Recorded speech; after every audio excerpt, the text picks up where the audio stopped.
back in Great Bend, Kansas at the KCAC tournament with a rain delay, and also again visiting with Coach Matt Parker from Oklahoma Wesleyan. Now we're going to talk a little bit about hitting, and Coach, just we were talking kind of off camera about some of the pre-pitch things that you do and just getting comfortable and making sure your hands are loaded and in the right position, and some of the bad habits or bad things that take us away from that we got to get back to, and how quick the ball is to the plate. So kind of take us through some things that you guys work on every day. I assume you work on a tee every day. Mm-hmm. I know I've told our team that big leaguers are working on tee work every day to create good habits. One of the things we talk about a lot is visualize the pitch. Don't just get on and take 100 reps off of the tee and go on and do something else.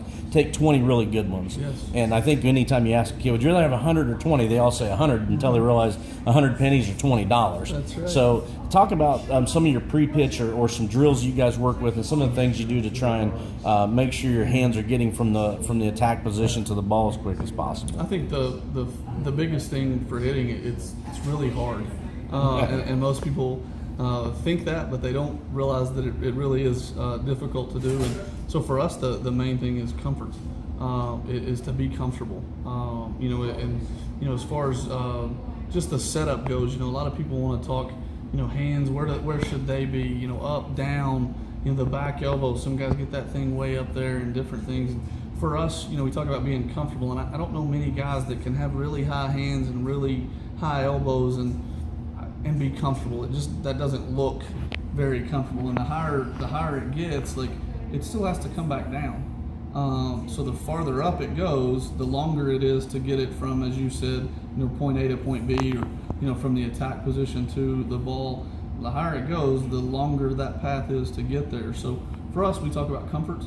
We talk about being kind of set, ready to go, and it's and not being rolled over. Some guys want to line up those big knuckles. Let me get a good close-up of that. Some guys want to do that, and we actually talk about, most people have heard it before, about your knocking knuckles. Yes. The ones that you knock on a door with. We actually talk about, we want to line up those knocking knuckles. And some people will roll them the other way and line them up kind of big knuckles and little knuckles, but for us, we almost want to line up our knocking knuckles. And it's not a real natural feel at first, it's not. is it? It's really not. It feels almost like awkward, but as you kind of get into it, and it goes to that throwing the punch that you and I talked about off camera a little bit, is that if you get those knocking knuckles lined up and you get everything loaded, now as you start to the ball there, it does have that natural roll into it a little bit there. And you talked about hitting on the tee. I was the guy growing up that thought the tee was the dumbest thing ever, because I thought, how hard is it? It's sitting there. It's on a tee. What do you mean I need to hit on the tee? I need you to throw it to me. I need my dad to come throw to me. I need, my buddy to throw. And it's actually not a true statement. As I got older, I kind of realized the best thing about the tee every day is that it throws the same pitch. Yeah. You can set it up on the outside corner, and you're always going to get an outside pitch. You can set it up on the inside corner.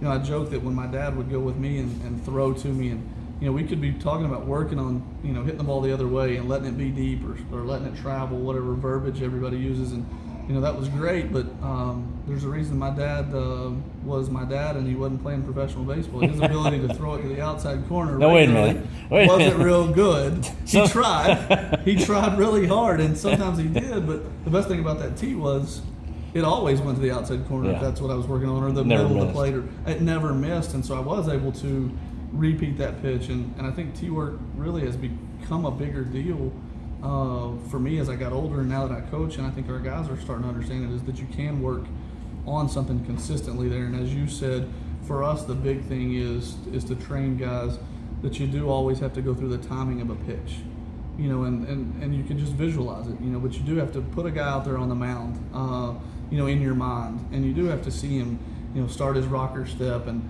there's the balance point, and here he comes over the top to throw it to you, and then as you trace it, you can trace it to the tee, visually, mentally, as you get there. Now I've already strided and loaded. I've got everything lined up. My hands were in a nice, not a high position, not really a low position, that comfortable spot. My elbows are in that V, that most people talk about with the V area there. And, I'm where I need to be, and now there's my swing.